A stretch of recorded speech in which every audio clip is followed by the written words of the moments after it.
పాలనా పరిపాలనలో కూడా 3 బదిలీలు 6 సస్పెన్షన్లు. ఒకవైపున విచారణ కమిటీలు నడుస్తా ఉన్నాయి. ఒక్కొక్క పథకంలో జరిగినటువంటి కుంభకోణాలు వెలుగులోకి వస్తా ఉన్నాయి. ఆ కుంభకోణాలకు పాల్పడ్డటువంటి అధికారులు పలాయనం చిత్తగిచ్చారు. ఇంకా అప్పటి మంత్రులతోనే కలిసి ముచ్చటించుకుంటూ కాపాడుకోవాలని చెప్పని ప్రయత్నం చేస్తా ఉన్నారు. ప్రభుత్వం మాత్రం నిమ్మకు నీరెత్తినట్టుగా వ్యవహరిస్తున్నట్టుగా చాలా స్పష్టంగా కనబడుతోందని చెప్పని నేను పేర్కొంటా ఉన్నా. కొత్త విధానాలు ప్రవేశపెడతామని చెప్పంటున్నారు. ఎంఎస్ఎంఈలకు సంబంధించి ఒక సమగ్రమైనటువంటి ఒక విధానాన్ని రూపొందించబోతున్నామని చెప్పని పేర్కొంటా ఉన్నారు.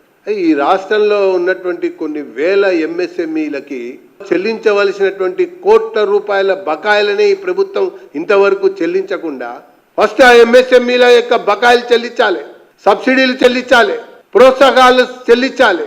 చెల్లించిన తర్వాత సమగ్రమైనటువంటి ఒక అభిప్రాయానికి వచ్చి అప్పుడు ఒక విధానాన్ని రూపొందించుకుంటే బాగుంటుందని చెప్పని నేను పేర్కొంటా ఉన్నా.